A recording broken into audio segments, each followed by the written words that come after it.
Il existe, quelque part dans les profondeurs insondables du cosmos, une vérité si dérangeante qu'elle a failli mourir dans l'oubli avant même d'avoir vu le jour. Une vérité qui ne concerne pas une étoile lointaine ni une galaxie en train de s'éteindre, mais la nature même de ce que nous appelons la réalité. Tout commence par une question simple, presque enfantine, que n'importe qui pourrait poser en levant les yeux vers le ciel nocturne. Est-ce que tout ce qui existe se résume à ce que nous voyons ? La réponse, telle qu'elle émerge aujourd'hui des laboratoires les plus avancés du monde, est un non catégorique, un non qui résonne comme un coup de tonnerre dans le silence de nos certitudes. Imaginez un instant que chaque décision que vous avez prise dans votre vie, chaque hésitation devant un carrefour, chaque mot prononcé ou retenu, n'ait pas conduit à un seul résultat.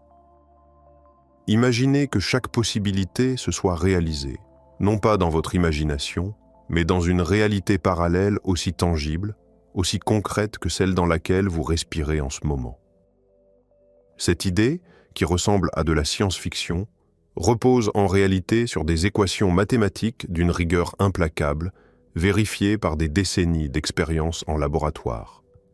Et elle a commencé dans le bureau d'un jeune doctorant qui refusait de se plier aux conventions de son époque. Nous sommes en 1957, dans les couloirs austères de l'université de Princeton. Un jeune homme de 27 ans, brillant mais têtu, travaille sur sa thèse de doctorat en physique. Il s'attaque à un problème que la plupart de ses collègues considèrent comme résolu, ou du moins comme un sujet qu'il vaut mieux ne pas creuser trop profondément. Ce problème, c'est celui de la mesure en mécanique quantique. Depuis les années 1920, les physiciens savent que le monde subatomique obéit à des règles profondément différentes de celles du monde quotidien. Un électron, par exemple, n'occupe pas une position précise dans l'espace. Il existe sous la forme d'une onde de probabilité, étalée dans toutes les directions, présente simultanément en plusieurs endroits à la fois. Ce n'est que lorsqu'on le mesure, lorsqu'on braque un instrument sur lui pour déterminer où il se trouve, qu'il semble se figer en un point unique. Avant la mesure, toutes les possibilités coexistent. Après la mesure, une seule survit. Du moins, c'est ce que tout le monde croyait. Ce jeune doctorant ne croyait pas à cette histoire. Il trouvait qu'elle contenait une faille béante, une contradiction que personne ne voulait regarder en face. Si les équations de la mécanique quantique décrivent parfaitement le comportement des particules, pourquoi faut-il ajouter une règle supplémentaire, une règle qui n'apparaît nulle part dans les mathématiques, pour expliquer ce qui se passe au moment de la mesure? Pourquoi la fonction d'onde, cette description mathématique complète d'un système quantique, devrait-elle soudainement s'effondrer en un seul résultat quand quelqu'un décide de regarder? Et surtout, qui décide de ce qui constitue une mesure? Un détecteur de particules suffit-il? Faut-il un être conscient? Un chat? Un virus? Si cette vidéo vous plaît, n'hésitez pas à liker et à vous abonner, cela nous ferait vraiment très plaisir. Il passa des mois à travailler sur ce problème, remplissant des carnets entiers de calculs, reprenant les équations fondamentales de la mécanique quantique depuis le début, sans ajouter aucune hypothèse supplémentaire. Et ce qu'il découvrit le glaça jusqu'aux os. Les équations, prises au pied de la lettre, sans aucune modification, décrivaient de quelque chose d'inimaginable. Elles disaient que la fonction d'onde ne s'effondre jamais. Jamais. Pas au moment de la mesure, pas quand un observateur regarde, pas quand un appareil enregistre un résultat.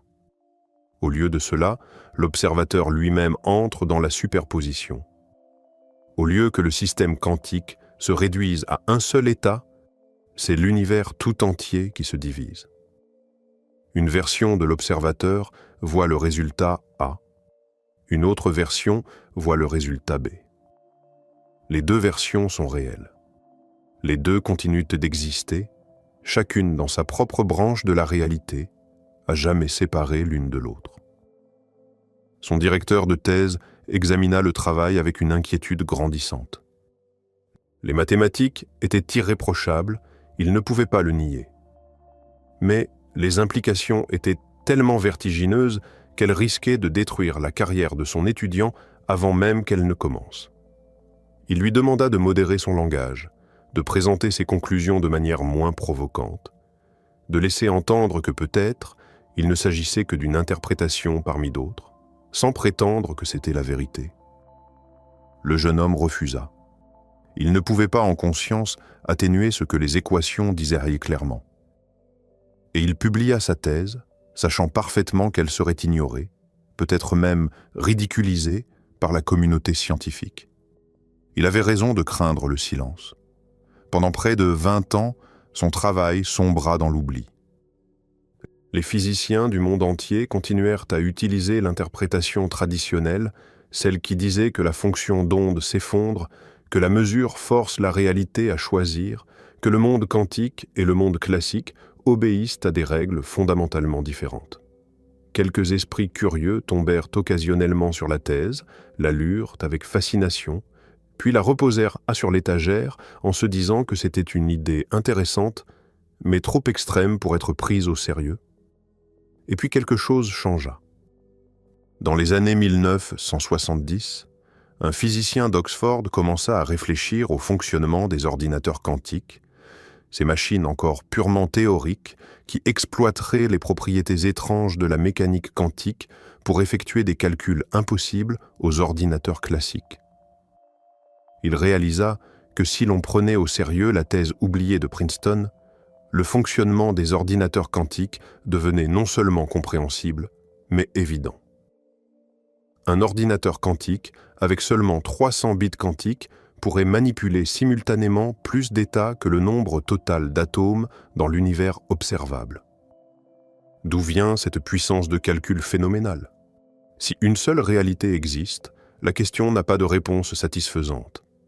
Mais si des réalités parallèles existent, la réponse est lumineuse. L'ordinateur emprunte des ressources de calcul à d'autres branches de la réalité. Il effectue des opérations dans d'innombrables univers parallèles simultanément, puis combine les résultats par interférence quantique pour produire la réponse dans notre branche. Cette idée provoqua un électrochoc dans la communauté scientifique. Des chercheurs dans les universités les plus prestigieuses du monde commencèrent à réexaminer la thèse de 1957. Ils découvrirent que les mathématiques étaient non seulement correctes, mais qu'elles prédisaient des résultats expérimentaux que les autres interprétations avaient eu du mal à expliquer.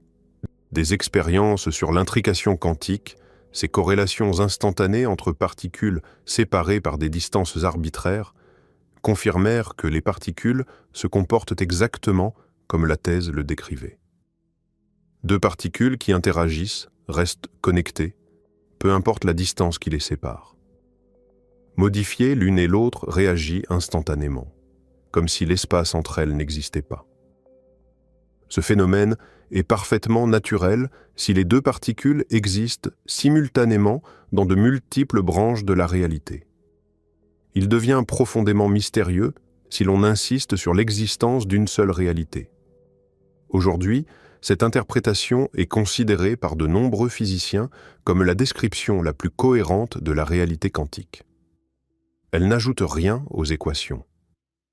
Elle ne postule aucune force mystérieuse, aucun mécanisme caché, aucun rôle spécial pour la conscience. Elle prend simplement les mathématiques au sérieux et accepte ce qu'elles disent, même quand ce qu'elles disent défie toute intuition humaine. Mais avant de plonger plus profondément dans cette vision vertigineuse de la réalité, il faut comprendre les phénomènes quantiques qui la sous-tendent. Et pour cela, il faut revenir à l'une des expériences les plus célèbres et les plus troublantes de toute l'histoire de la science. Imaginez une source qui émet des particules une par une. Des électrons, par exemple. Chaque électron est lancé vers une plaque percée de deux fentes étroites. De l'autre côté de la plaque, un écran détecteur enregistre l'endroit où chaque électron frappe. Si les électrons étaient de simples petites billes, comme le bon sens le suggère, chacun passerait par l'une ou l'autre des fentes et on verrait apparaître sur l'écran deux bandes lumineuses correspondant aux deux fentes. C'est exactement ce que prédit la physique classique. Mais ce n'est pas ce qui se passe. Ce qui apparaît sur l'écran après que des milliers d'électrons ont été envoyés un par un, c'est un motif d'interférence. Des bandes alternées de lumière et d'obscurité, exactement comme si chaque électron avait été une onde passant simultanément par les deux fentes. Les ondes provenant des deux chemins se superposent, s'amplifient à certains endroits et s'annulent à d'autres, créant ce motif caractéristique de frange d'interférence. Chaque électron individuel produit un seul point sur l'écran. Mais l'ensemble de ces points dessine un motif qui ne peut s'expliquer que si chaque électron a emprunté les deux chemins à la fois.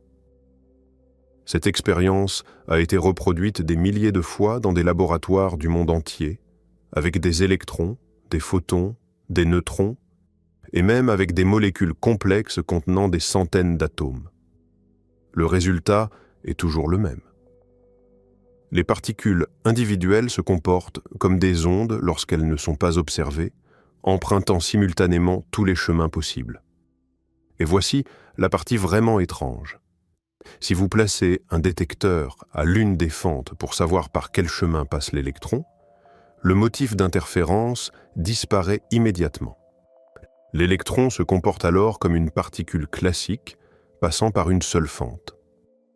L'acte même d'observer modifie fondamentalement le comportement du système. Dans l'interprétation traditionnelle, on dit que l'observation force l'électron à choisir un chemin. Mais cette explication soulève immédiatement une question dérangeante. Comment l'électron sait-il qu'il est observé? Qu'est-ce qui distingue un détecteur d'un simple obstacle? La réponse, dans le cadre de la théorie de la ramification universelle, est radicalement différente. L'électron ne choisit rien. Il continue de passer par les deux fentes simultanément. Mais lorsque le détecteur interagit avec l'électron, le détecteur lui-même entre en superposition. Une version du détecteur enregistre le passage par la fente gauche. Une autre version enregistre le passage par la fente droite. L'univers se divise. Dans chaque branche, l'électron semble être passé par une seule fente et le motif d'interférence disparaît parce que l'interférence ne peut se produire qu'entre des branches qui ne se sont pas encore séparées. Ce qui rend cette explication si puissante, c'est qu'elle ne nécessite aucun postulat supplémentaire. Les équations de la mécanique quantique, telles qu'elles ont été écrites dans les années 1920, décrivent exactement ce phénomène sans aucune modification. La division de la réalité n'est pas une hypothèse ajoutée pour sauver la théorie. C'est ce que les équations décrivent naturellement lorsqu'on les suit jusqu'à leur conclusion logique. Mais la double fente n'est que le début. Pour comprendre l'ampleur véritablement cosmique de ce qui se passe, il faut examiner un phénomène encore plus fondamental. Un phénomène qui connecte des particules à travers des distances inimaginables et qui a bouleversé notre compréhension de l'espace et du temps. Lorsque deux particules interagissent, quelque chose de profond se produit au niveau quantique. Avant leur rencontre, chaque particule peut être décrite indépendamment. Elle possède sa propre fonction d'onde, sa propre description mathématique, ses propres probabilités. Mais dès que les deux particules échangent ne serait-ce qu'un quantum d'énergie, dès qu'elles se touchent quantiquement, leur indépendance est abolie pour toujours. Elles deviennent un système unique, décrit par une seule fonction d'onde combinée. Les physiciens appellent ce phénomène l'intrication quantique, et c'est l'un des aspects les plus étranges et les plus fondamentaux de la nature. Une fois intriquées, les deux particules partagent un destin commun, peu importe la distance qui les sépare. Vous pouvez les envoyer aux deux extrémités de la galaxie, les séparer par des millions d'années-lumière de vide spatial, et elles resteront connectées. Mesurez une propriété de la particule A, son spin par exemple, et vous saurez instantanément quelle valeur vous trouverez si vous mesurez la même propriété de la particule B. La corrélation est parfaite et elle se manifeste plus vite que la lumière ne pourrait voyager entre les deux particules. Ce n'est pas que l'information voyage plus vite que la lumière. C'est que les deux particules ne sont plus vraiment séparées. Elles sont deux aspects d'un même système quantique, même si elles se trouvent dans des galaxies différentes. Le grand physicien du XXe siècle trouvait cette propriété si troublante qu'il la qualifia d'action fantomatique à distance. Il était convaincu qu'elle prouvait que la mécanique quantique était incomplète, qu'il devait exister des variables cachées, des informations secrètes portées par les particules depuis leur séparation, qui expliqueraient les corrélations sans avoir recours à une connexion instantanée. Il pensait que les particules emportaient avec elles une sorte de message scellé, déterminé au moment de leur interaction, et que la mesure ne faisait que révéler le contenu de ce message. En 1964, un théoricien du CERN démontra mathématiquement que cette hypothèse des variables cachées était fausse. Il dériva un ensemble d'inégalités, des relations mathématiques que toute théorie à variables cachées locales devait nécessairement respecter. Les expériences, réalisées avec une précision croissante au fil des décennies, violèrent systématiquement ces inégalités. Les particules ne portent pas de messages cachés. Les corrélations ne sont pas prédéterminées. L'intrication est un phénomène réel, irréductible, qui connecte des particules à travers l'espace de manière fondamentale. Les expériences les plus récentes, menées avec des détecteurs séparés par des dizaines de kilomètres et des mesures effectuées en quelques nanosecondes pour éliminer toute possibilité de communication classique, ont confirmé ces résultats au-delà de tout doute raisonnable. Dans le cadre de la ramification universelle, l'intrication est le mécanisme même par lequel de nouvelles branches de la réalité se créent. Chaque fois que deux particules interagissent et deviennent intriquées, la fonction d'onde universelle se divise. Une branche contient le résultat où la particule A a un spin vers le haut et la particule B un spin vers le bas. Une autre branche contient la situation inverse. Les deux branches sont physiquement réelles. Les deux continuent d'évoluer selon les mêmes lois de la physique. Vous ne percevez qu'une seule branche parce que vous êtes vous-même intriqué avec les particules d'une manière spécifique. Pensez maintenant à la fréquence à laquelle des interactions quantiques se produisent autour de vous. Les photons émis par l'écran que vous regardez frappent les électrons dans votre rétine. Ces électrons déclenchent des réactions chimiques dans votre nerf optique. Les signaux se propagent à travers des milliards de neurones dans votre cerveau. Chaque étape implique des milliards d'interactions quantiques. Chaque interaction crée de l'intrication. Chaque intrication divise la réalité. La ramification ne s'arrête jamais. En ce moment même, des rayons cosmiques provenant de supernovae lointaines percutent des molécules dans l'atmosphère terrestre. Des atomes radioactifs dans les roches sous vos pieds se désintègrent spontanément. Des neutrinos traversent votre corps par milliards chaque seconde et quelques-uns d'entre eux interagissent avec des atomes de votre chair. Chacun de ces événements engendre de nouvelles branches. L'univers se divise des quadrillions de fois par seconde rien que sur Terre. Multipliez cela par chaque étoile, chaque planète, chaque nuage de gaz dans l'univers observable, et le rythme de la ramification devient littéralement inconcevable. Vous pourriez vous demander où se trouvent tous ces univers parallèles. La réponse est qu'ils ne se trouvent pas ailleurs dans l'espace tridimensionnel que nous connaissons. Ils existent dans l'espace de configuration quantique, un domaine mathématique possédant infiniment plus de dimensions que nos 3 dimensions familières. Chaque branche occupe exactement le même emplacement physique que nous.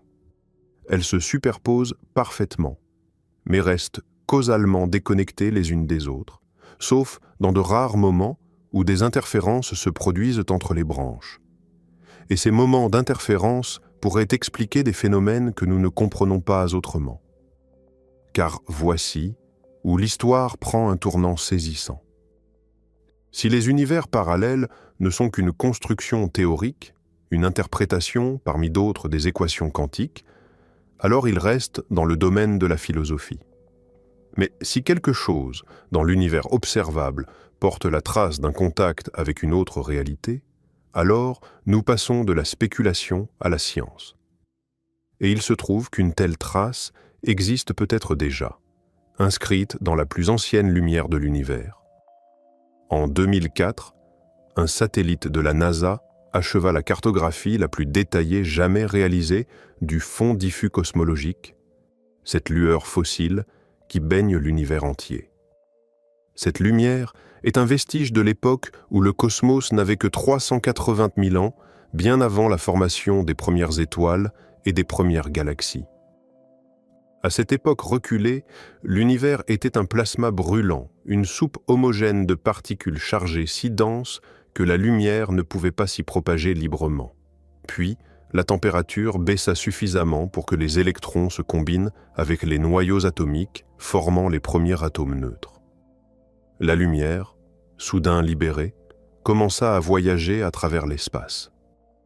Elle voyage encore aujourd'hui, 13,8 milliards d'années plus tard, et elle nous parvient de toutes les directions du ciel sous la forme d'un rayonnement micro-ondes extrêmement faible mais parfaitement mesurable.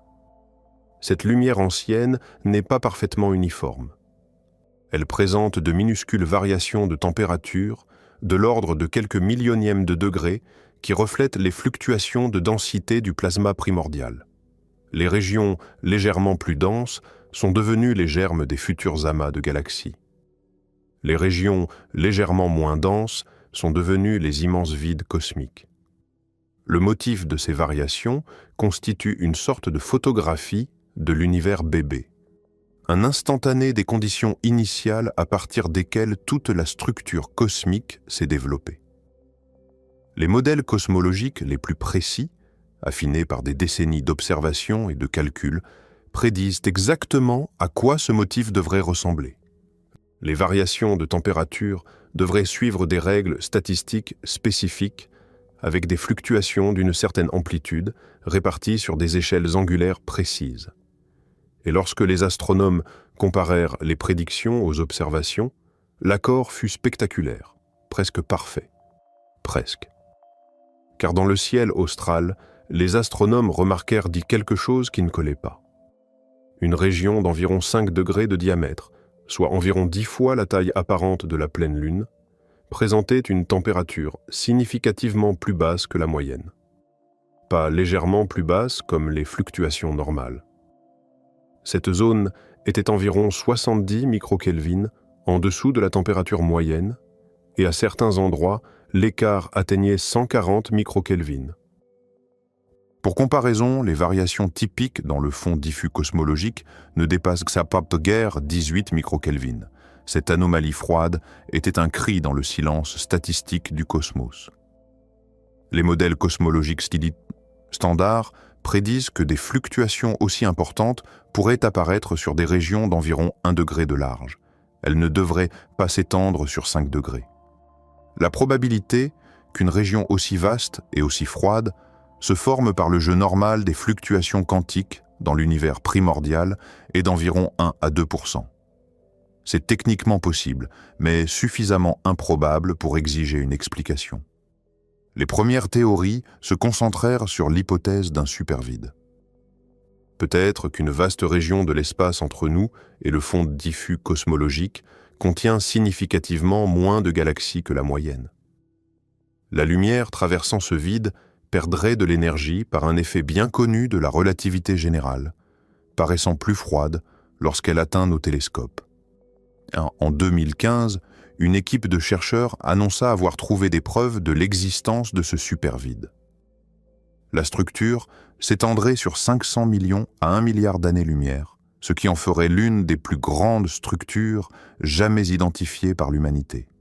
Mais alors, une université britannique mena une étude détaillée qui allait tout remettre en question. Les chercheurs utilisèrent un puissant télescope pour cartographier les galaxies autour de la tache froide et comparèrent ces données avec un catalogue de galaxies couvrant d'autres régions du ciel. Les résultats, soumis à une prestigieuse revue d'astronomie en 2017, contredisaient entièrement l'hypothèse du supervide. La distribution des galaxies autour de la tache froide apparaissait parfaitement normale, rien de spécial. Aucun vide géant n'existait dans cette direction. L'équipe parvint à une conclusion troublante. Si aucun supervide ne cause la tache froide, alors quelque chose dans l'univers primordial a dû créer une région authentiquement froide. Mais les modèles standards du Big Bang ne peuvent pas produire de taches froides aussi énormes. Les variations de température devraient se lisser sur de si grandes échelles. Quelque chose a violé la physique attendue. C'est alors qu'une explication audacieuse émergea du monde académique. Une cosmologiste proposa que la tache froide représente une cicatrice laissée par la collision de notre univers avec un autre univers au cours de la période inflationnaire. Dans la première fraction de seconde après le Big Bang, l'espace s'est étendu plus vite que la lumière. Si la théorie de l'inflation éternelle est correcte, ce processus a créé d'innombrables univers-bulles. Certaines bulles auraient pu entrer en collision avec la nôtre avant que l'inflation ne les sépare définitivement. Une telle collision enverrait une onde d'énergie se propageant à travers l'univers, comme le sillage derrière un navire. Cette onde modifierait la température du fond diffus cosmologique selon un motif spécifique. Et la forme de la tache froide, son profil de température, correspondent raisonnablement aux prédictions théoriques d'une telle collision. La probabilité reste extrêmement faible. Mais si toutes les autres explications échouent, nous pourrions être en train de regarder la preuve physique que les univers parallèles ne sont pas des constructions théoriques. Ils pourraient nous toucher en ce moment même. Arrêtons-nous un instant pour mesurer l'immensité de ce qui est en jeu. Le fond diffus cosmologique porte des informations des tout premiers instants accessibles du temps cosmique. Quand l'univers s'est suffisamment refroidi pour que les atomes se forment, la lumière s'est libérée et a commencé à voyager à travers l'espace. Cette lumière voyage vers nous depuis 13,8 milliards d'années. Nous voyons l'univers tel qu'il apparaissait quand il n'était qu'un nourrisson, bien avant l'existence des étoiles ou des galaxies. Chaque photon de ce rayonnement fossile est un messager du passé le plus reculé, un témoin direct des conditions qui régnaient quand le cosmos émergeait du chaos primordial. Les scientifiques peuvent prédire à quoi ce motif de température devrait ressembler. Les meilleurs modèles de cosmologie, perfectionnés au fil de décennies d'observations et de calculs, décrivent les variations statistiques attendues avec une précision remarquable. Et quand on compare les prédictions aux mesures réelles, l'accord est presque parfait. Presque. La tache froide ne rentre pas dans le cadre. Elle est trop grande, trop froide, trop isolée pour être une simple fluctuation statistique. Si la tache froide provenait de fluctuations quantiques normales dans l'univers primordial, on devrait observer des anomalies similaires ailleurs dans le ciel. De grandes régions froides devraient apparaître avec une certaine fréquence. Or, la tache froide est unique, isolée, solitaire dans l'immensité du fond diffus cosmologique. Cette unicité suggère que quelque chose d'inhabituel s'est produit dans cette direction précise du cosmos. Un physicien a créé des modèles mathématiques détaillés de ce à quoi ressemblerait une collision entre univers. Quand deux univers-bulles se touchent, ils libèrent de l'énergie à leurs frontières. Cette énergie se propage vers l'extérieur sous la forme d'une onde sphérique. De notre point de vue, à l'intérieur de l'une des bulles, nous verrions un motif circulaire dans le fond diffus cosmologique. La taille du motif dépendrait de la distance à laquelle la collision s'est produite dans l'espace et dans le temps. Les calculs prédisent une région froide avec des propriétés géométriques spécifiques. Elle devrait être approximativement circulaire, avec un gradient de température particulier du centre vers le bord. La tache froide correspond raisonnablement bien à ces prédictions. L'ajustement n'est pas parfait, mais il est suffisamment proche pour mériter une considération sérieuse. Un satellite européen, lancé en 2009, fournit des cartes encore plus détaillées du fond diffus cosmologique, avec une résolution 3 fois supérieure à celle des missions précédentes. Si la tache froide n'était que du bruit statistique ou une erreur instrumentale, ce satellite l'aurait exposé. Au lieu de cela, il confirma son existence et affina ses contours. Des chercheurs analysèrent d'ailleurs les données à la recherche de signes de multiples collisions entre univers. Certaines théories prédisent que l'inflation éternelle devrait avoir causé de nombreuses collisions, pas une seule. Des affirmations préliminaires suggérèrent l'existence possible de 4 signatures de collisions distinctes. Des analyses ultérieures montrèrent que ces signaux tombaient dans la fourchette du bruit statistique aléatoire. Aucune preuve définitive n'émergea. La tache froide resta le candidat le plus solide à la frontière de ce que la cosmologie standard peut expliquer par le hasard seul. Certains scientifiques soutiennent qu'il ne faut pas invoquer de la physique exotique pour un événement de probabilité d'1%. D'autres répliquent qu'1% est suffisamment faible pour explorer des alternatives. Un professeur d'une grande université britannique formula les enjeux clairement. Si des analyses supplémentaires éliminent toutes les explications conventionnelles, alors la tache froide pourrait être notre première preuve de l'existence d'autres univers. Ce dont nous avons besoin maintenant, ce sont des moyens supplémentaires de tester cette hypothèse. Revenons maintenant au cœur de la mécanique quantique pour comprendre pourquoi l'idée d'univers multiple n'est pas une fantaisie mais une conséquence directe des lois fondamentales de la physique. La mécanique quantique révèle que les particules ne possèdent pas de propriétés définies tant que quelque chose ne les force pas à se manifester. Un électron n'a pas de position précise ni de quantité de mouvement définie. Il existe sous la forme d'une onde de probabilité étalée dans l'espace. Ce n'est que lorsqu'on le mesure que l'électron semble occuper un endroit précis. Ce comportement semble bizarre parce que rien dans notre expérience quotidienne ne fonctionne de cette manière. Votre tasse de café est posée sur votre bureau. Elle n'existe pas simultanément en plusieurs endroits. Ou du moins, c'est ce que vous croyez. La différence clé est une question d'échelle. Les objets minuscules comme les électrons peuvent maintenir un état de superposition.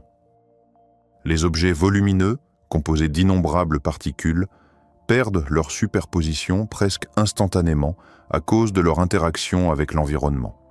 Les physiciens appellent ce processus la décohérence.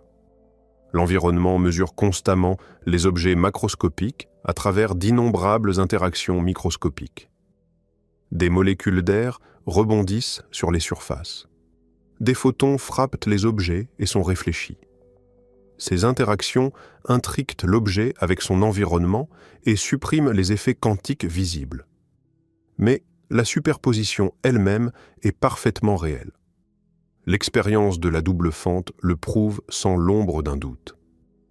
Envoyez des électrons individuels, un par un, à travers 2 fentes. Chaque électron crée un seul point sur l'écran de détection. Mais après un grand nombre d'électrons, un motif d'interférence émerge. La seule façon d'obtenir ce motif était que chaque électron individuel soit passé par les 2 fentes simultanément. L'électron existe en superposition, empruntant les 2 chemins à la fois jusqu'à ce qu'il frappe l'écran. Ce qui rend la superposition pertinente pour la question des univers parallèles, c'est ce qui se passe quand on essaie d'observer par quelle fente passe l'électron. Placer des détecteurs à chaque fente pour savoir quel chemin l'électron emprunte. Soudain, le motif d'interférence disparaît. L'électron passe désormais par une fente ou par l'autre, mais jamais par les 2. L'observation modifie le résultat. L'interprétation traditionnelle affirme que l'observation effondre la superposition. L'électron était dans plusieurs états et notre mesure l'a forcé à en choisir un. Mais cette explication soulève des questions inconfortables. Qu'est-ce qui compte comme une observation? Cela nécessite-t-il de la conscience? Où exactement l'effondrement se produit-il? Et pourquoi les équations de la mécanique quantique ne disent-elles absolument rien sur un quelconque effondrement? L'interprétation de la ramification offre une réponse radicalement différente. L'électron ne s'est jamais effondré. C'est vous qui vous êtes divisé. Avant que vous ne mesuriez par quelle fente l'électron passait, vous existiez vous aussi en superposition. Une version de vous a détecté l'électron à la fente gauche. Une autre version l'a détecté à la fente droite. Les deux versions sont réelles. Les deux existent dans des branches séparées de la réalité. De chaque branche, vous voyez l'électron passer par une seule fente parce que vous êtes devenu intriqué avec lui. Ce principe s'applique à tout, pas seulement aux électrons dans un laboratoire. Quand la lumière entre dans votre œil, des photons interagissent avec des molécules dans votre rétine. Ces molécules changent de forme et déclenchent des signaux nerveux. Chaque étape implique de la superposition. Chaque mesure que vous effectuez vous intrigue avec l'objet mesuré.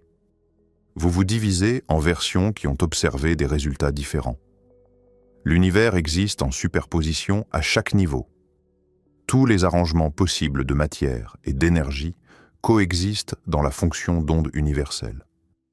Nous ne percevons qu'un seul arrangement parce que nous faisons partie du système.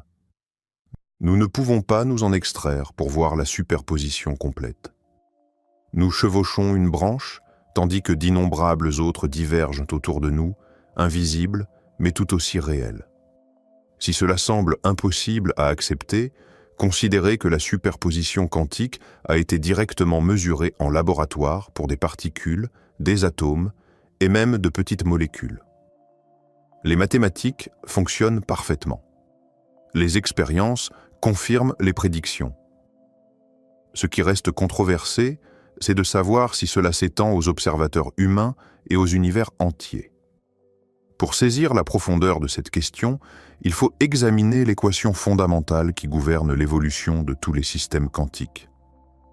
En 1926, un physicien autrichien rédigea cette équation qui prend une fonction d'onde comme entrée et décrit comment elle change d'un instant à l'autre. Pour une seule particule, la fonction d'onde décrit toutes les positions et toutes les quantités de mouvements possibles. L'équation ne contient rien, absolument rien, concernant un effondrement ou une mesure. Elle décrit une évolution continue et fluide, sans rupture, sans saut, sans discontinuité. Que se passe-t-il quand on applique cette équation à plusieurs particules? La fonction d'onde devient plus complexe.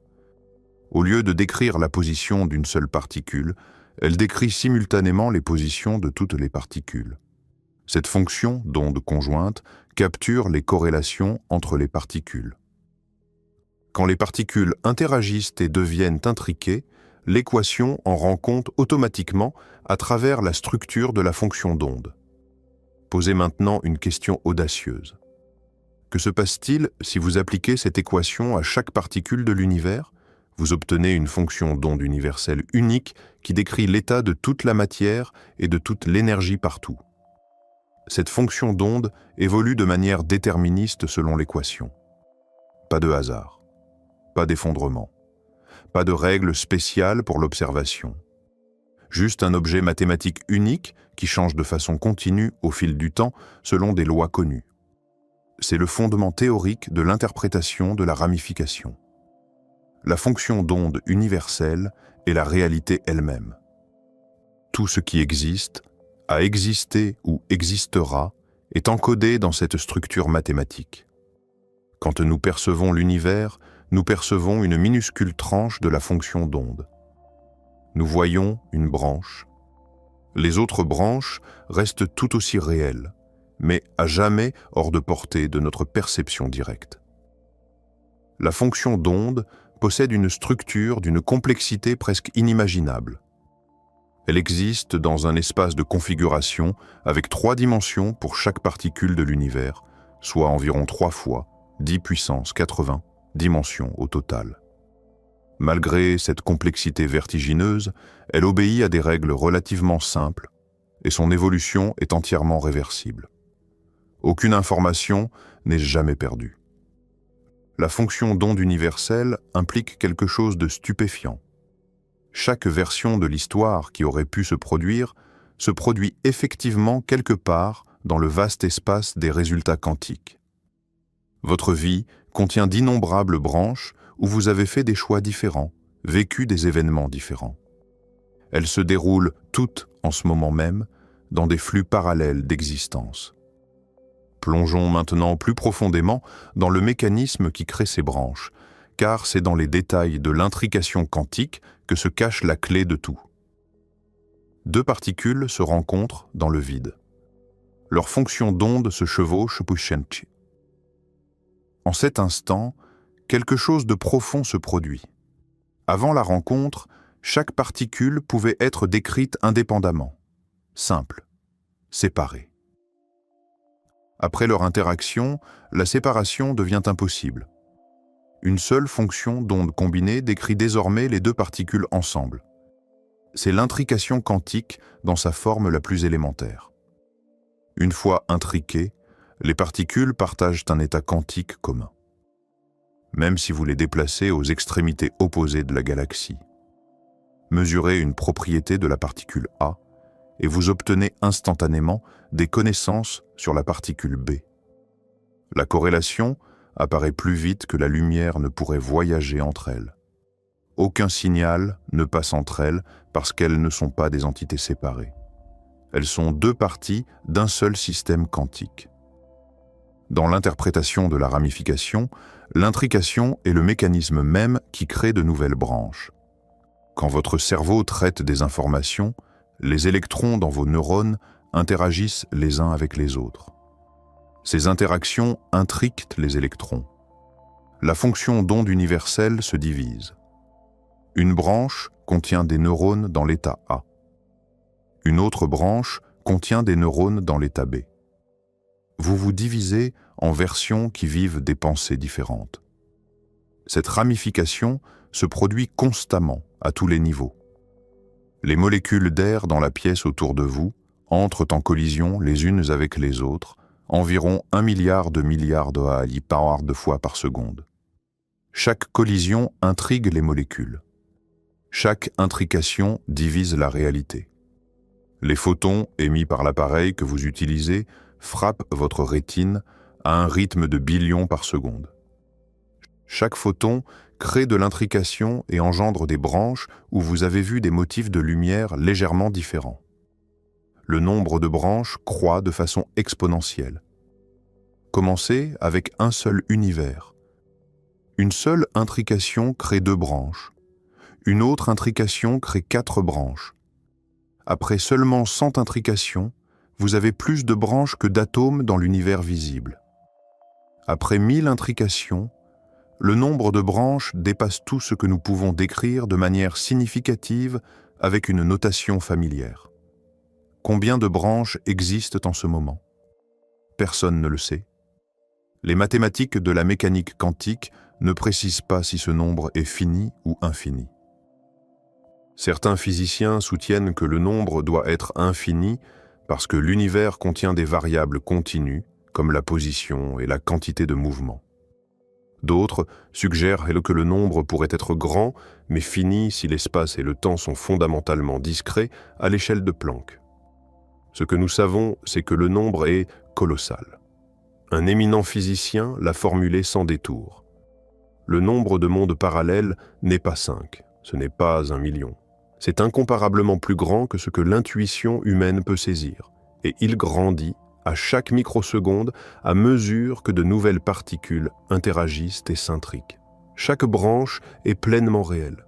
Chacune contient des observateurs semblables à vous. Chacune évolue selon les mêmes lois physiques. Les branches ne peuvent pas communiquer directement entre elles. Une fois la division opérée, les branches se décohèrent et deviennent causalement isolées. L'information ne peut pas passer de l'une à l'autre par des moyens normaux. Et pourtant, certains physiciens soutiennent désormais que de brefs moments d'interférence entre branches proches pourraient être possibles. Si c'est vrai, cela pourrait changer tout ce que nous pensions savoir sur l'isolement des mondes parallèles. Pendant près d'un siècle, les physiciens se sont disputés sur ce qui se passe quand on mesure un système quantique. Avant la mesure, le système existe en superposition. Après la mesure, on observe un résultat défini. La fonction d'onde semble s'effondrer, passant de nombreuses possibilités à une seule réalité. Ce changement soudain viole l'équation fondamentale qui décrit une évolution continue et fluide. Alors quand et comment cet effondrement se produit-il? L'un des fondateurs de la mécanique quantique affirma que la mesure est fondamentalement différente des processus physiques ordinaires. Un système quantique obéit à un ensemble de règles. Les appareils de mesure obéissent à un autre ensemble. La frontière entre le quantique et le classique est l'endroit où l'effondrement se produit. Cette vision domina la physique pendant des décennies. Le problème est que les appareils de mesure sont faits d'atomes. Les atomes obéissent à la mécanique quantique. Il en va de même pour les électrons dans les fils qui transportent les signaux de mesure, et pour les neurones dans votre cerveau qui traitent ces signaux. Où exactement le monde quantique finit-il et le monde classique commence-t-il? Aucune réponse claire ne fut jamais fournie. Il fut suggéré que la conscience pourrait jouer un rôle, ce qui ouvrit la porte à un mysticisme que beaucoup de physiciens trouvèrent inconfortable. D'autres interprétations tentèrent de résoudre le problème différemment. La théorie de l'onde pilote propose que les particules ont des positions définies en permanence, guidées par un champ d'ondes caché mais réel. La mesure révèle la position qui était toujours là. Cette approche préserve des résultats définis, mais nécessite l'ajout de nouveaux éléments à la physique. Elle rend aussi la théorie non locale de manière perturbante. L'interprétation de la ramification élimine entièrement le problème de la mesure en niant que l'effondrement se produise. La fonction d'onde ne se réduit jamais de multiples possibilités à un seul résultat. Au contraire, l'observateur devient partie intégrante du système. Avant de mesurer la position d'un électron, vous existez vous aussi en superposition.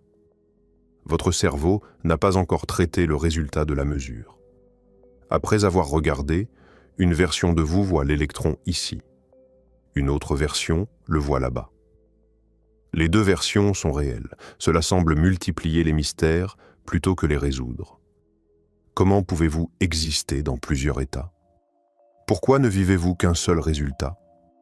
La réponse réside dans la décohérence. Votre cerveau était composé d'environ 96 milliards de neurones. Chaque neurone contient des billions d'atomes. Ces atomes interagissent constamment entre eux et avec l'environnement. Les interactions créent de l'intrication si rapidement que les différentes versions de vous deviennent isolées les unes des autres en quelques microsecondes. Une fois la décohérence produite, les branches ne peuvent plus interférer. Elles évoluent indépendamment. Vous, dans cette branche, n'avez aucun moyen d'accéder aux souvenirs ou aux expériences des autres branches. Ce n'est pas qu'elles n'existent pas, elles existent. Vous ne pouvez simplement pas les percevoir parce que l'interférence quantique a été supprimée. Réfléchissez à la façon dont cela change la nature de l'observation. La mesure n'effondre pas la réalité. Elle intrigue l'observateur avec ce qui est mesuré. L'univers ne se soucie pas de savoir si l'observateur est conscient. Un simple photodétecteur provoquera la ramification tout aussi efficacement qu'un œil humain. La conscience n'est pas nécessaire à la ramification. C'est juste un type de système physique qui s'intrique avec d'autres. Cela résout le problème de la mesure en montrant qu'il n'y a jamais eu de problème. Les équations de la mécanique quantique décrivent déjà tout, y compris les observateurs et les mesures.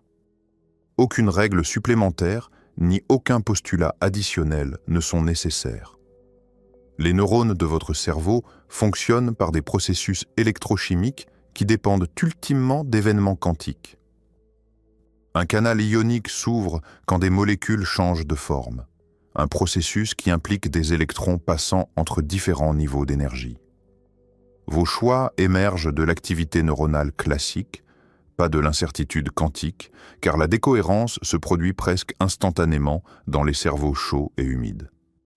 Mais la ramification quantique se produit quand même, à chaque événement quantique dans chaque neurone. Parfois, un événement quantique se produit à un moment critique. Un neurone se trouve au seuil de décharge. Une molécule existe en superposition de deux états. La fonction d'onde se ramifie. Dans une branche, vous pensez la pensée X. Dans une autre, la pensée Y. Sur toute une vie, ces divergences se composent. Certaines versions de vous ont fait des amis différents, poursuivi des carrières différentes, vivent dans des villes différentes. Toutes se vivent comme la seule version, chacune possédant des souvenirs continus remontant à l'enfance. Vous êtes un fil dans une vaste tapisserie de soi apparentés, tous vivant leur propre version de la réalité. Plongeons maintenant dans l'une des expériences de pensée les plus célèbres et les plus mal comprises de l'histoire de la physique, une expérience qui ne concernait pas seulement un chat, mais la nature même de la réalité. En 1935, un physicien imagina une expérience de pensée qui hanterait la physique pour toujours.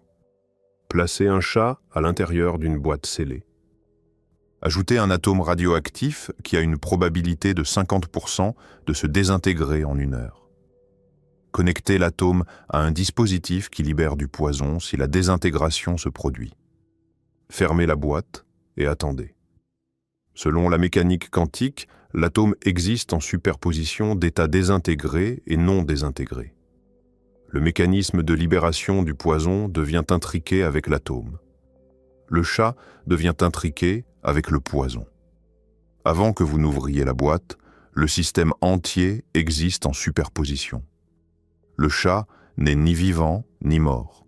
Il est simultanément vivant et mort.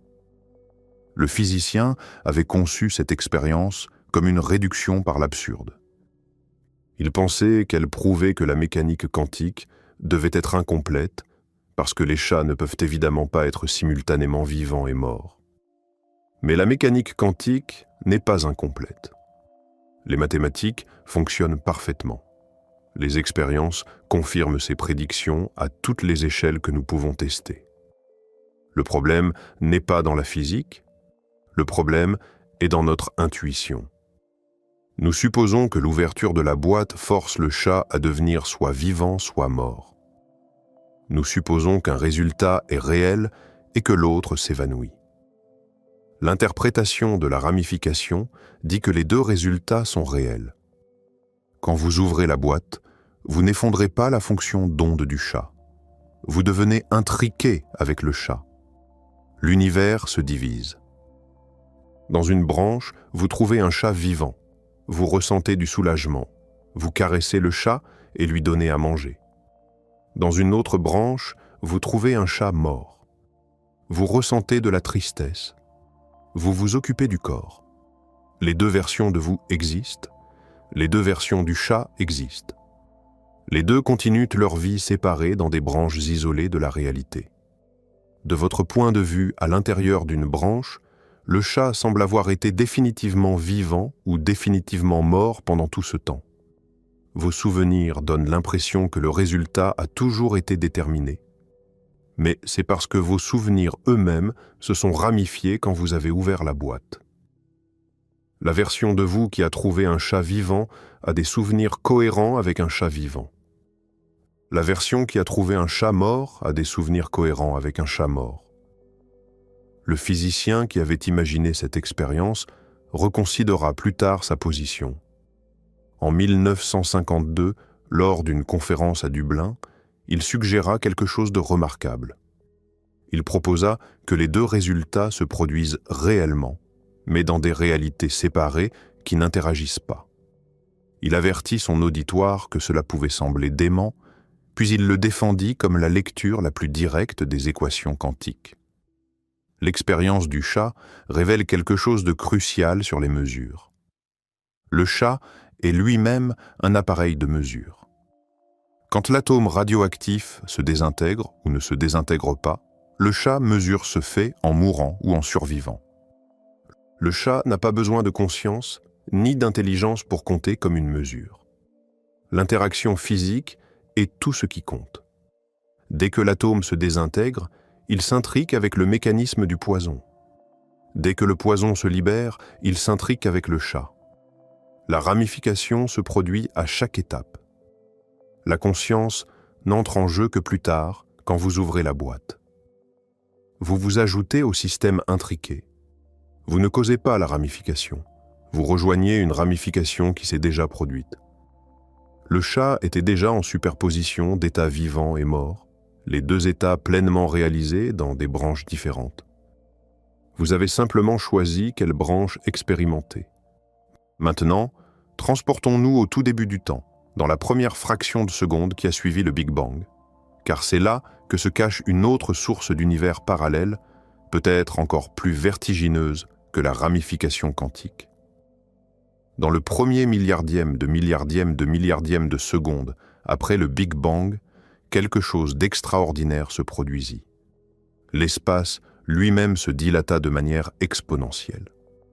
L'univers doubla de taille, puis doubla encore, puis encore.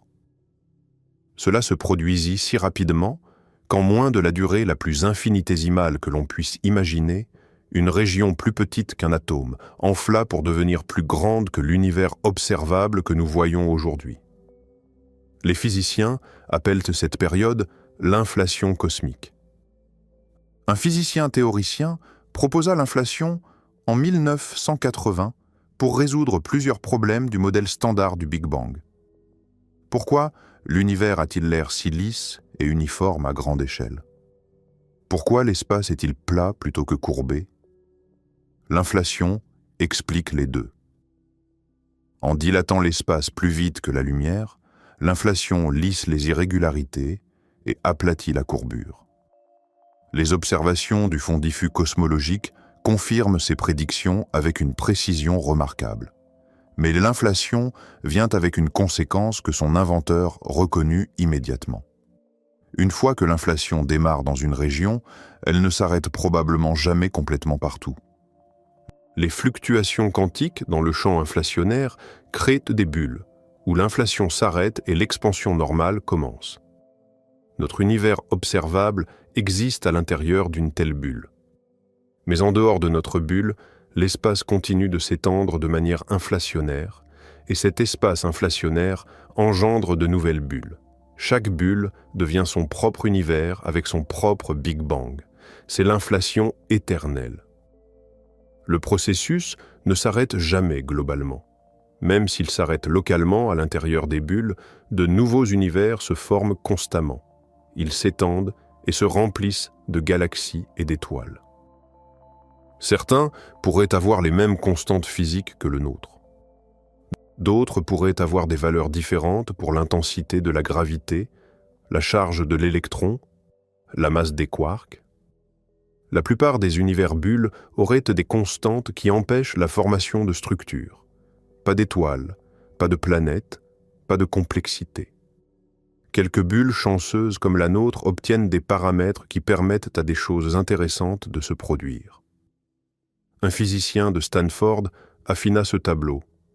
Il montra que l'inflation éternelle n'est pas seulement possible, mais presque inévitable étant donné ce que nous savons des champs quantiques. Même si l'inflation s'arrête dans la plupart des régions, les fluctuations quantiques la relanceront toujours quelque part. Le multivers d'univers bulles est le résultat naturel de notre meilleure théorie de l'univers primordial. Quelle est la taille de ce multivers? Incompréhensiblement vaste. Chaque univers bulle peut être infini en taille, et il y a probablement un nombre infini de bulles. Les cosmologistes décrivent parfois cela comme un multivers de niveau 1, distinct du multivers quantique des mondes multiples. Mais les deux types de multivers pourraient être liés. Certaines théories suggèrent que l'inflation éternelle se produit différemment dans différentes branches de la fonction d'onde quantique. Les bulles sont séparées par un espace en inflation éternelle. Cet espace s'étend plus vite que la lumière. Aucun signal ni aucune particule ne peut passer d'une bulle à une autre une fois qu'elles se sont formées. Les bulles sont causalement déconnectées. Vous ne pouvez pas voyager vers d'autres univers bulles, ni communiquer avec eux par un moyen connu. Presque. Il y a une exception. Si deux bulles se forment suffisamment proches l'une de l'autre pendant l'inflation, elles pourraient entrer en collision avant que l'inflation ne les sépare. La collision laisserait des marques sur les deux bulles. De l'intérieur d'une bulle, En regardant le fond diffus cosmologique, on pourrait voir un motif circulaire, là où la collision s'est produite. Quelque chose comme un bleu dans le ciel. Quelque chose comme la tache froide que les astronomes ont découverte. Si la tache froide est une signature de collision, ce serait notre première preuve que l'inflation éternelle produit réellement de multiples univers. Et cela signifierait que notre univers a littéralement touché une autre réalité. Examinons maintenant un mystère encore plus profond, celui de l'ajustement fin des constantes de la nature. Un mystère qui trouve dans le multivers une explication d'une élégance troublante. Modifier la force de la gravité d'une partie sur 10, puissance 34, et les étoiles ne peuvent pas se former. Rendez la force électromagnétique légèrement plus intense, et les noyaux atomiques ne peuvent pas tenir ensemble. Ajuster la masse de l'électron d'une petite quantité, et la chimie devient impossible. Les constantes de la nature semblent précisément calibrées pour permettre l'existence de structures complexes comme les galaxies, les étoiles, les planètes et la vie. Les physiciens appellent cela l'ajustement fin. Il ne s'agit pas de dire que les constantes sont des nombres spéciaux, ayant une signification mathématique particulière. Elles pourraient avoir n'importe quelle valeur autant que les lois de la physique sont concernées. Le mystère est pourquoi elles tombent dans les fourchettes étroites qui permettent la formation de structures. La probabilité semble infinitésimalement petite si les constantes sont aléatoires. Certains voient dans cet ajustement fin la marque d'un dessein. Si l'univers semble construit pour la vie, peut-être quelque chose ou quelqu'un l'a construit de cette façon. C'est le principe anthropique dans sa forme la plus forte. Les scientifiques résistent généralement à ce raisonnement parce qu'il arrête l'investigation. Dire que l'univers est ajusté finement pour la vie n'explique rien sur pourquoi les constantes ont leur valeur spécifique. Cela reformule simplement l'observation comme une conclusion. Le multivers offre un mécanisme alternatif. Si d'innombrables univers existent avec des constantes physiques différentes, alors certains auront les bonnes valeurs purement par chance. Nous nous trouvons dans l'un de ces univers parce que nous ne pourrions pas exister dans les autres. L'ajustement fin apparent est un effet de sélection. Nous observons un univers favorable à la vie, non pas parce que l'univers a été conçu pour la vie, mais parce que nous ne pouvons exister que dans des univers où notre type de vie est possible. Pensez à cela à l'aide d'une analogie. Imaginez une loterie cosmique où chaque univers se voit attribuer des constantes aléatoires. La plupart des billets sont perdants, ils produisent des univers trop chauds, trop froids, trop instables ou trop uniformes pour développer de la complexité.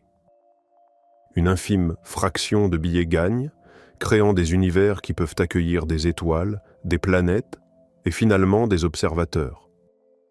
Nous détenons un billet gagnant, non pas parce que gagner est courant, mais parce que nous ne pourrions pas être ici pour examiner un billet perdant. L'analogie a ses limites, car le nombre d'univers n'est pas comme un nombre fixe de billets de loterie.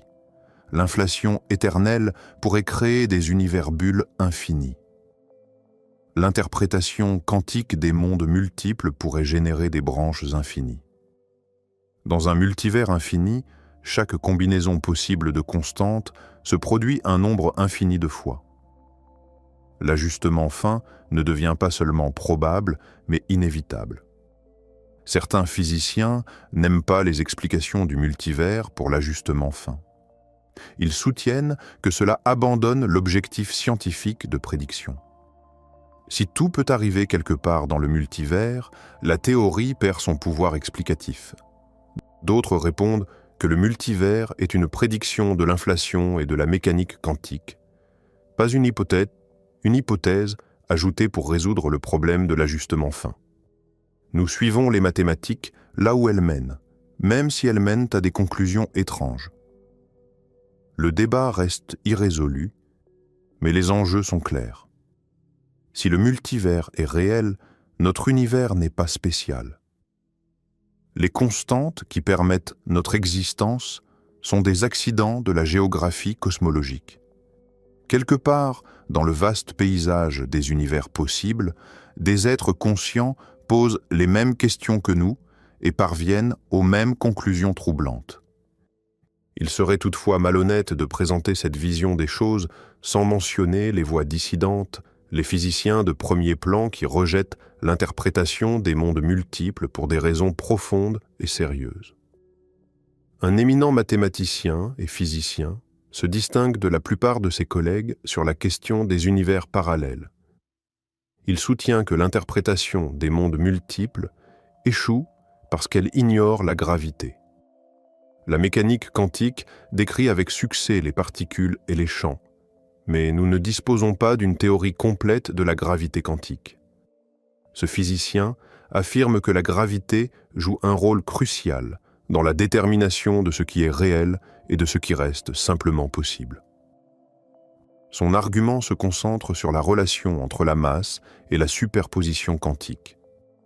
Les particules minuscules comme les électrons ont des champs gravitationnels négligeables.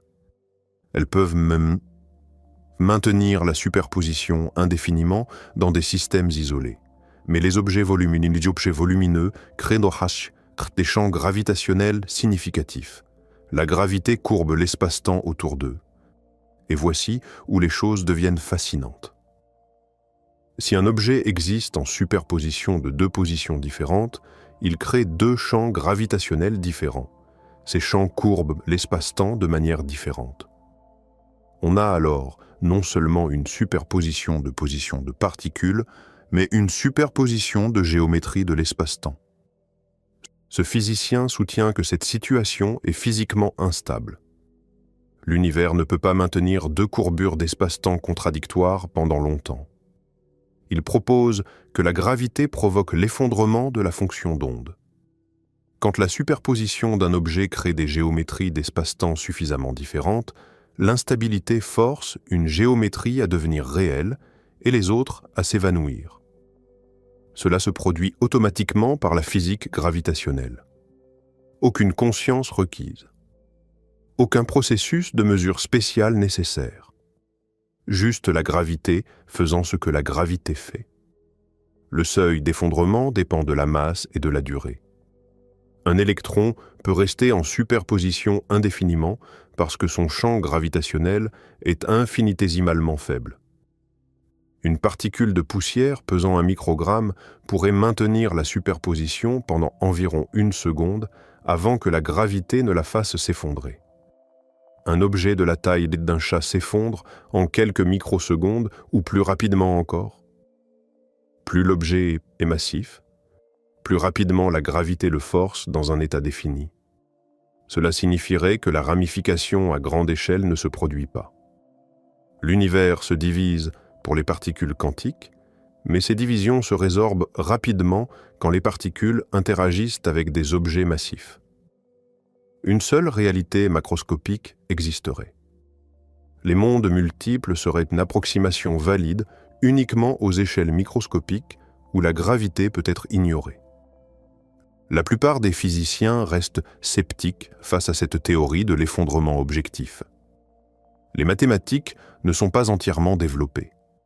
Les tests expérimentaux sont difficiles parce que les effets prédits sont subtils. Il faudrait placer des objets de plus en plus grands en superposition et mesurer combien de temps la superposition persiste. La technologie actuelle peut à peine créer la superposition de molécules. Des objets suffisamment massifs pour tester l'effondrement gravitationnel sont bien au-delà de notre portée expérimentale. Plus fondamentalement, cette théorie nécessite de modifier la mécanique quantique. Elle ajoute de la nouvelle physique au-delà de l'équation fondamentale. Beaucoup de physiciens préfèrent des interprétations qui s'en tiennent à la mécanique quantique standard plutôt que de proposer de nouveaux mécanismes d'effondrement. L'interprétation de la ramification ne nécessite aucun changement de la physique sous-jacente. Elle prend simplement les équations au sérieux. Pourtant, cette critique soulève un point valide. Nous ne comprenons pas la gravité quantique. La relativité générale et la mécanique quantique sont incompatibles dans leurs formes actuelles. Toute théorie complète doit les fusionner d'une manière ou d'une autre. Peut-être que cette fusion révélera que la gravité empêche la ramification infinie. Peut-être que l'univers possède un mécanisme pour sélectionner un résultat parmi de nombreuses possibilités. Ou peut-être que la gravité elle-même existe en superposition à travers différentes branches. Les équations de la relativité générale pourraient tout décrire non pas un seul espace-temps courbé, mais une infinité d'espaces-temps parallèles évoluant indépendamment. Tant que nous n'aurons pas une théorie fonctionnelle de la gravité quantique, nous ne pourrons pas savoir quel tableau et quel état est correct. Passons maintenant à un aspect qui transforme la spéculation théorique en technologie potentielle. Les ordinateurs quantiques. Car si les univers parallèles existent, nous devrions pouvoir exploiter leur puissance de calcul. Et c'est exactement ce qu'un physicien visionnaire a proposé. Un éminent physicien d'Oxford a conçu les ordinateurs quantiques non pas pour résoudre des problèmes pratiques, mais pour prouver que l'interprétation des mondes multiples est réelle. Il a raisonné que si les univers parallèles existent, nous devrions pouvoir exploiter leur puissance computationnelle. Un ordinateur quantique avec 300 bits quantiques pourrait effectuer des calculs impliquant plus d'états qu'il n'y a d'atomes dans l'univers observable. D'où vient cette puissance de traitement? Si un seul univers existe, un bit quantique, ou qubit, peut être simultanément 0 et 1. 2 qubits peuvent représenter 4 états à la fois. 3 qubits représentent 8 états. Le nombre d'états croît de façon exponentielle. Chaque qubit double le nombre d'états que le système peut représenter. Un ordinateur de 300 qubits représente 2 puissance 300 états simultanément. Ce nombre dépasse 10 puissance 90. Les ordinateurs classiques traitent un calcul à la fois. Pour résoudre certains problèmes, ils doivent essayer chaque réponse possible séquentiellement. Les ordinateurs quantiques traitent toutes les réponses possibles simultanément grâce à la superposition. Quand le calcul est terminé, on mesure le résultat et on obtient la réponse. L'ordinateur a exploité le parallélisme quantique pour explorer des espaces de solutions vastes que les ordinateurs classiques mettraient des milliards d'années à parcourir. Mais voici la partie remarquable. Pendant que le calcul tourne, les qubits existent en superposition de tous les états possibles. L'ordinateur quantique effectue littéralement des calculs en parallèle à travers tous ces états. Dans l'interprétation des mondes multiples, chaque état existe dans une branche différente de la réalité. L'ordinateur quantique engendre d'innombrables univers parallèles, effectue un calcul différent dans chacun, puis rassemble les résultats par interférence quantique pour produire la réponse finale dans cette branche. Ce physicien soutient que c'est la preuve que les mondes parallèles sont réels. Comment autrement 300 qubits pourrait-il traiter 2 puissance 300 états simultanément? L'ordinateur doit emprunter des ressources computationnelles à des univers parallèles. Chaque univers effectue une partie du calcul. Les résultats interfèrent pour nous donner la réponse que nous observons. D'autres interprétations de la mécanique quantique le nient. L'interprétation de Copenhague dit que les qubits n'ont pas d'état défini jusqu'à la mesure. Le calcul se produit dans un domaine quantique abstrait qui n'est pas tout à fait réel. La théorie de l'onde pilote dit qu'il existe un seul état réel, mais qu'il est guidé par une onde cachée qui explore toutes les possibilités. Le physicien d'Oxford rejette ces alternatives comme insatisfaisantes. L'interprétation des mondes multiples traite l'ordinateur quantique de manière directe. Il effectue des calculs parallèles dans des mondes parallèles. L'interférence entre les mondes est ce qui rend le calcul quantique plus puissant que le calcul classique. Si les mondes parallèles n'existaient pas, les ordinateurs quantiques n'auraient aucun avantage. Les ordinateurs quantiques restent une technologie expérimentale. Les systèmes actuels les plus grands disposent d'environ 1000 qubits, mais ne peuvent pas maintenir la superposition quantique assez longtemps pour résoudre des problèmes intéressants. Les erreurs s'accumulent rapidement. La décohérence détruit l'état quantique. Construire des ordinateurs quantiques pratiques nécessite de résoudre d'immenses défis d'ingénierie. Et pourtant, les progrès se poursuivent.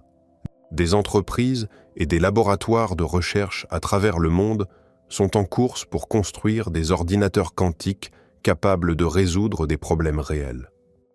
Quand ils y parviendront, nous aurons des appareils qui exploitent de manière démontrable le parallélisme quantique pour surpasser tout ordinateur classique. Et selon cette interprétation, nous aurons la preuve posée sur nos bureaux que les univers parallèles ne sont pas de la spéculation. Ils seront une technologie que nous utilisons au quotidien pour résoudre des problèmes impossibles dans un seul univers. La lumière voyage à 300 000 km par seconde, créant un horizon cosmique au-delà duquel nous ne pouvons rien voir. L'univers observable mesure environ 93 milliards d'années-lumière de diamètre, mais au-delà, tout est invisible. Les univers bulles de l'inflation éternelle sont séparés par un espace qui s'étend plus vite que la lumière, les rendant causalement déconnectés. Les branches quantiques sont isolées par la décohérence. Dans les deux cas, les barrières semblent absolues, même si certains physiciens spéculent sur des exceptions. Effet tunnel entre bulles proches, brève recohérence entre branches quantiques ou trous de verre exotiques. Pour l'instant, les univers parallèles restent à jamais séparés d'une autre, sauf peut-être quand ils entrent en collision. L'enquête scientifique autour de la tache froide illustre comment la science progresse, par l'élimination patiente des possibilités. Un doctorant d'une grande université britannique passa des mois à analyser des données galactiques pour vérifier l'existence du supervide censé expliquer l'anomalie. En utilisant la spectroscopie pour cartographier des milliers de galaxies en 3 dimensions, il compara la densité galactique autour de la tache froide avec des régions de contrôle. Les résultats le surprirent. La distribution des galaxies était parfaitement normale. Aucun vide géant n'existait. L'étude de 2015 ne pouvait pas être répliquée avec de meilleures données. Cela créa un problème fondamental. La tache froide est confirmée. Si aucun vide ne la cause, alors quoi? Les résultats furent soumis à une revue prestigieuse en 2017, mentionnant des alternatives exotiques, textures cosmiques, défauts topologiques, collisions d'univers bulles. Éliminer les explications conventionnelles rend les alternatives exotiques dignes de considération. Les univers parallèles passent ainsi de la fantaisie spéculative à l'hypothèse scientifique testable. Une cosmologiste formula une proposition saisissante. La tache froide est une cicatrice laissée par une collision avec un autre univers pendant l'inflation. Elle affirme même que l'intrication quantique connecte notre univers à d'autres formés pendant la même époque. Les corrélations persistant malgré la séparation spatiale. C'est controversé. La plupart des physiciens doutent que l'intrication survive à travers des univers séparés. Mais la proposition est testable. De futures observations pourraient révéler des structures spécifiques dans la tache froide, distinguant collision et hasard. Son travail représente la frontière où la spéculation rencontre la science, et la réponse pourrait arriver de notre vivant. Un physicien du MIT pousse l'idée du multivers à son extrême. Toute structure mathématique cohérente existe comme réalité physique. Des univers où le temps a 2 dimensions, où l'espace en a 17, gouvernés par des lois que nous ne pouvons même pas imaginer. Son argument repose sur un principe de démocratie. Si certaines mathématiques correspondent à des univers, pourquoi pas toutes? Notre propre univers semble de nature purement mathématique, chaque loi physique s'exprimant sous forme d'équations. Peut-être que la réalité n'est pas décrite par les mathématiques, mais est des mathématiques. Les critiques objectent que c'est intestable. Le physicien répond que l'hypothèse prédit que nous devrions habiter un univers typique parmi ceux supportant des observateurs, ce qui semble être le cas. Si cette hypothèse est correcte, la réalité est infiniment plus vaste que toute spéculation. Un éminent physicien a formulé une affirmation saisissante. Les univers parallèles ne restent pas complètement isolés. De brefs moments d'interférence se produisent quand des processus quantiques forcent des univers identiques à devenir distincts. Dans l'expérience de la double fente, les branches ne sont pas encore complètement séparées quand l'électron traverse les fentes. L'électron dans une branche interagit avec l'électron dans une autre, créant le motif d'interférence. Ce n'est qu'en frappant l'écran que les branches se séparent définitivement. Cette vision explique naturellement le calcul quantique. L'ordinateur exploite l'interférence temporaire entre mondes parallèles. Certaines propositions récentes suggèrent pour le même que la recohérence pourrait permettre à des branches séparées de fusionner, ouvrant la possibilité théorique d'une brève communication entre mondes parallèles. Cela reste bien au-delà de la technologie actuelle, mais la possibilité existe dans les équations. À quelle fréquence l'univers se ramifie-t-il ? Les nombres défient toute compréhension. Avec 10 puissance 80 atomes dans l'univers observable, chacun subissant des transitions quantiques, le taux de ramification est astronomique. Les photons des étoiles, les rayons cosmiques, la désintégration radioactive, les neutrinos, chaque événement crée de l'intrication et engendre des branches. L'univers pourrait se diviser plus de fois en une seule seconde qu'il n'y a d'atomes dans le cosmos observable. La ramification s'arrêtera-t-elle un jour ? Tant que des événements quantiques se produisent, elle continue.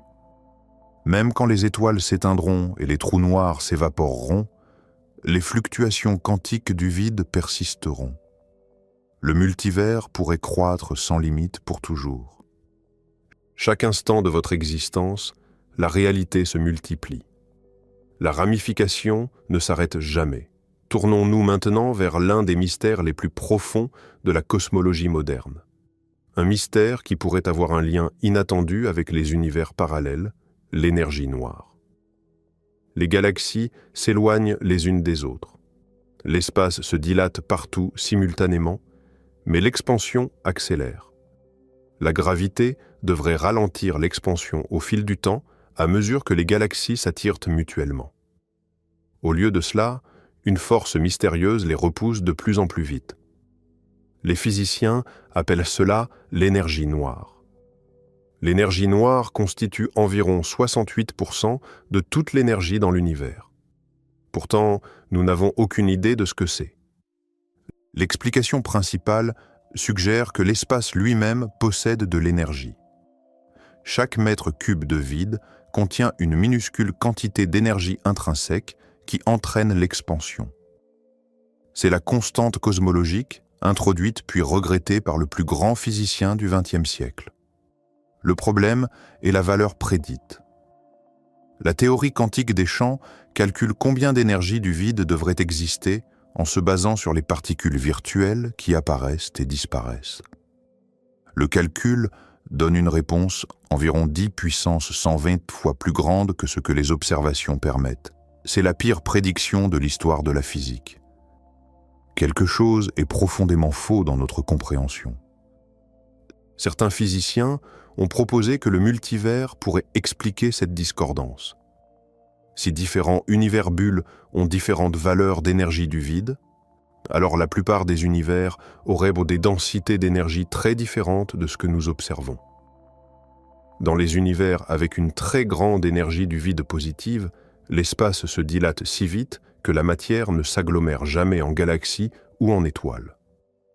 Dans les univers avec une grande énergie du vide négative, l'espace s'effondre sur lui-même trop rapidement pour que des structures se forment.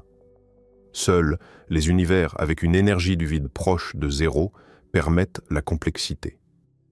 Nous nous trouvons dans un tel univers parce que les observateurs ne peuvent pas exister dans les autres.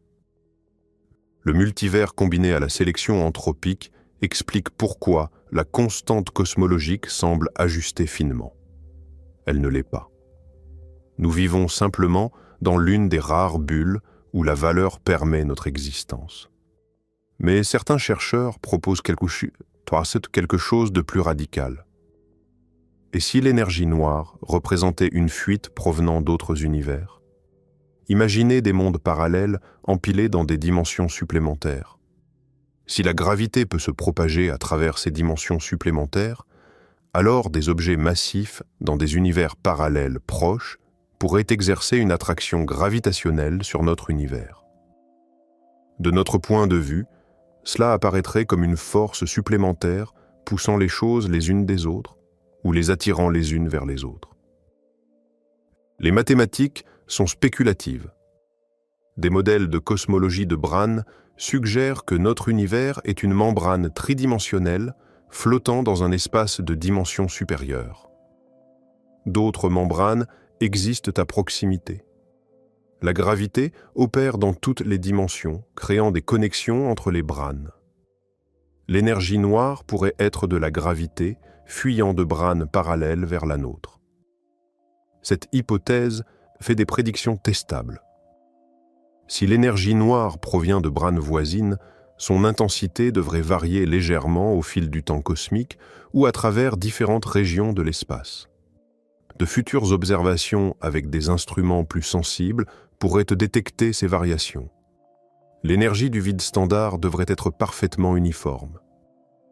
La fuite de Brane montrerait des motifs. Aucun tel motif n'a encore été trouvé. Les mesures suggèrent que l'énergie noire semble constante dans les marges d'erreur actuelles, mais les données s'améliorent continuellement. Des enquêtes à venir mesureront l'histoire de l'expansion avec une précision sans précédent. Si des variations apparaissent, nous pourrions découvrir que l'énergie noire a été notre premier contact indirect avec des univers parallèles depuis le début. La force qui repousse les galaxies pourrait être la gravité de d'innombrables autres mondes pressant contre le nôtre. La théorie des cordes ouvre une autre porte vers les univers parallèles. Elle requiert des dimensions supplémentaires au-delà de nos 3 dimensions spatiales. Certains théoriciens proposent que ces dimensions pourraient être grandes. Nous vivrions sur une surface tridimensionnelle, une brane, flottant dans un espace de dimension supérieure appelé le bulk. De multiples branes existeraient, chacune constituant un univers séparé. Seule, la gravité peut s'échapper d'une brane à l'autre. Le modèle ekpyrotique propose même que notre Big Bang résulte de la collision entre 2 branes. Les collisions de branes laisseraient des marques dans le fond diffus cosmologique, similaires aux signatures de collisions de bulles. Fait remarquable, de multiples théories d'univers parallèles convergent vers la même prédiction. Nous devrions voir des cicatrices dans le ciel. Il est temps maintenant d'être honnête sur l'incertitude. Les scientifiques doivent l'être. La tache froide a environ 1 à 2% de probabilité de se produire par des fluctuations aléatoires dans le modèle standard du Big Bang. 1 sur 50 à 1 sur 100. Ce ne sont pas des chances impossibles. Les événements improbables se produisent. Pensez à ce que signifie une probabilité d'1%. Si vous lancez une pièce équilibrée 7 fois, obtenir 7 faces de suite a environ 1% de chance. Surprenant, certainement. Preuve que la pièce est truquée? Pas nécessairement. Faites l'expérience suffisamment de fois et des événements à 1% se produisent régulièrement. Avec d'innombrables régions du fond diffus cosmologique à examiner, trouver un point inhabituel ne devrait pas nous choquer. C'est la position conservatrice que la plupart des cosmologistes maintiennent. La tache froide est étrange. Elle mérite investigation. Mais sauter aux explications d'univers parallèles est prématuré quand une simple anomalie statistique reste viable. La science exige que nous épuisions les explications conventionnelles avant d'invoquer des alternatives exotiques. Et pourtant, la probabilité d'1% trouble certains chercheurs. Oui, des choses improbables arrivent, mais la science progresse en investiguant les anomalies. Quand les observations ne correspondent pas aux prédictions, nous apprenons quelque chose. Soit nos prédictions sont fausses, soit nous avons mal compris quelque chose de fondamental. La tâche froide nous force à réfléchir soigneusement aux deux possibilités. Il y a aussi la question de l'unicité. La tâche froide est unique. Aucune autre région comparablement grande et froide n'apparaît dans le fond diffus cosmologique. Si des événements de probabilité d'1% se produisent aléatoirement, on devrait voir plusieurs tâches froides. Au lieu de cela, on n'en voit qu'une. Cette unicité est elle-même inhabituelle. La probabilité de voir exactement une anomalie de cette taille plutôt que 0 ou plusieurs devient encore plus petite qu'1%. Certains statisticiens soutiennent que nous posons mal la question. Le calcul de probabilité suppose que nous avions spécifié à l'avance que nous chercherions une tâche froide à cet endroit précis avec ses propriétés exactes. Mais nous ne l'avons pas fait. Nous avons scanné le ciel entier à la recherche de n'importe quoi d'inhabituel. Quand vous cherchez n'importe quelle anomalie n'importe où, les chances de trouver quelque chose d'étrange augmentent considérablement. C'est l'effet de la recherche ailleurs. Combien d'anomalies différentes aurions-nous pu remarquer si elles avaient été présentes? De grandes taches chaudes, des amas de petites régions froides, des asymétries, des motifs géométriques inhabituels. Si l'on considère toutes les anomalies possibles que nous aurions pu voir, trouver une anomalie spécifique devient moins surprenant. La probabilité effective pourrait être de 10 ou 20% plutôt que d'1%. Un physicien qui modélise les collisions de bulles souligne que la probabilité seule ne peut pas répondre à la question. Nous avons besoin de données supplémentaires. De futures expériences sur le fond diffus cosmologique cartographieront le ciel avec une résolution plus élevée. Elles pourraient révéler des structures fines à l'intérieur de la tache froide qui distinguent les fluctuations aléatoires des signatures de collision. Ou elles pourraient trouver des anomalies supplémentaires qui clarifient la situation.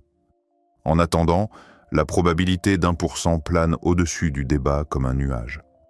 Juste assez improbable pour alimenter la spéculation, mais juste assez probable pour conseiller la prudence. Si chaque choix crée des branches où vous avez choisi différemment, le libre arbitre existe-t-il? Dans certaines branches, vous lisez encore. Dans d'autres, vous avez décroché depuis longtemps. Toutes les versions sont réelles. Cela semble rendre vos décisions dénuées de sens, puisque tout ce qui pourrait arriver arrive quelque part. Mais c'est mal comprendre le choix dans ce cadre. Quand vous décidez, vous déterminez quelle branche vous continuez à parcourir. Vous ne contrôlez pas l'existence d'autres branches, mais vous contrôlez laquelle vous contient. Vos choix façonnent votre avenir vécu. La philosophie morale s'applique à la réalité vécue, pas à la totalité des réalités possibles. La règle de Born suggère même que vos choix pourraient influencer le poids quantique des branches, donnant aux décisions morales de vrais enjeux. L'interprétation des mondes multiples ne vous dit pas quoi faire. Elle vous dit ce qui est. Nous approchons maintenant du dénouement de cette histoire, du moment où la théorie rencontre l'expérimentation, où les spéculations deviennent testables. Car des scientifiques du monde entier conçoivent en ce moment même des expériences pour trouver des preuves directes des univers parallèles. Ces expériences repoussent les limites de la technologie actuelle. Certaines pourraient devenir réalisables dans les prochaines décennies. D'autres restent des propositions théoriques pour les générations futures. Une approche cible l'interprétation quantique des mondes multiples. Si des branches parallèles peuvent brièvement interférer avant de se décohérer complètement, nous pourrions détecter cette interférence dans des expériences soigneusement contrôlées. L'idée est de créer un système quantique suffisamment grand pour contenir de l'information, de le maintenir en superposition aussi longtemps que possible, puis de mesurer si des motifs d'interférence révèlent des propriétés d'autres branches. Les ordinateurs quantiques sont des candidats pour de telles expériences. Les ordinateurs quantiques actuels peinent à maintenir la cohérence pendant plus de quelques microsecondes. La décohérence détruit l'état quantique avant que des effets d'interférence intéressants n'apparaissent. Mais les futurs ordinateurs quantiques, avec des milliers de qubits stables, pourraient rester cohérents assez longtemps pour les expériences. Un physicien suggère qu'un ordinateur quantique suffisamment sophistiqué pourrait se souvenir d'avoir existé temporairement dans de multiples branches avant que la décohérence ne les sépare. Une autre approche cherche des signatures de collision de bulles dans les futures études cosmiques. De nouveaux observatoires cartographieront le fond diffus cosmologique avec une précision sans précédent. Si la tache froide est une signature de collision, ces instruments devraient révéler des motifs prédits dans sa structure. De multiples signatures de collision pourraient être trouvées si nous regardons assez attentivement, ou les données pourraient exclure définitivement les explications par collision. Les détecteurs d'ondes gravitationnelles offrent une autre avenue. Une antenne spatiale d'interférométrie laser, prévue pour lancement dans les années 2030, mesurera les ondes gravitationnelles de l'univers primordial. Les collisions de bulles devraient reproduire des signatures spécifiques d'ondes gravitationnelles. Ces ondes voyagent à travers l'espace inchangé depuis que la collision s'est produite. Les détecter fournirait une preuve directe que notre univers a touché une autre réalité. Certains physiciens proposent des expériences pour tester si l'énergie noire provient de brânes parallèles. Si des dimensions supplémentaires existent, la gravité devrait varier en intensité à des échelles microscopiques. Des expériences cherchant des déviations de la loi de la gravitation de Newton à des distances submillimétriques n'ont rien trouvé jusqu'à présent, mais des tests plus sensibles sont prévus. Trouver des forces inattendues à de petites échelles révolutionnerait la physique et suggérerait l'existence de brânes voisines.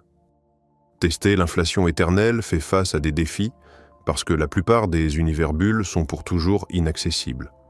Mais nous pouvons tester si l'inflation elle-même s'est produite. Le motif des fluctuations de densité dans le fond diffus cosmologique correspond aux prédictions de l'inflation avec précision. De futures mesures renforceront soit cette correspondance, soit révéleront des écarts. Si l'inflation est confirmée au-delà de tout doute, l'inflation éternelle devient beaucoup plus plausible parce qu'il est difficile de démarrer l'inflation sans qu'elle continue éternellement dans au moins certaines régions. La proposition la plus ambitieuse implique l'utilisation de l'intrication quantique à travers des distances macroscopiques. Si des particules sur Terre peuvent être intriquées avec des particules dans un système soigneusement isolé, et si le système isolé peut être maintenu en superposition assez longtemps, alors des mesures pourraient révéler des corrélations qui n'ont de sens que dans un cadre de monde multiple. Cela nécessite une technologie bien au-delà des capacités actuelles. Le succès démontrerait que les effets quantiques s'étendent à des niveaux observables. Aucune de ces expériences ne garantit le succès. Les univers parallèles pourraient exister et rester fondamentalement indétectables, ou les expériences pourraient échouer pour des raisons techniques sans rapport avec la réalité des mondes parallèles. Mais la tentative compte. Pour la première fois dans l'histoire, nous avons des idées concrètes sur la façon de tester si d'autres réalités existent. L'Agence spatiale européenne a lancé un télescope spatial qui cartographie des milliards de galaxies. La collecte de données est en cours. Les résultats arriveront tout au long de la fin des années 2020 et du début des années 2030. Ce télescope révélera la structure à grande échelle de l'univers avec une clarté sans précédent. Si des anomalies comme la tache froide ont des motifs structurels que nous ne pouvons pas actuellement résoudre, cet instrument pourrait les détecter. La NASA et des partenaires internationaux développent un autre télescope spatial. Son lancement est prévu pour le milieu des années 2020. Il conduira des études infrarouges du ciel, mesurant les distances de centaines de millions de galaxies. Ces mesures cartographieront l'influence de l'énergie noire à travers l'histoire cosmique. Si l'énergie noire varie de manière qui suggère des brânes parallèles ou une fuite de gravité, ce télescope devrait voir les variations. Les observatoires au sol s'améliorent aussi.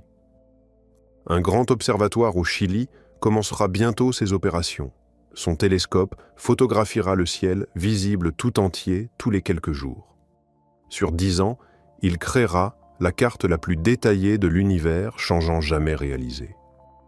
Toute chose inhabituelle dans le cosmos, que ce soit des anomalies gravitationnelles ou des motifs inattendus, apparaîtra dans ces données.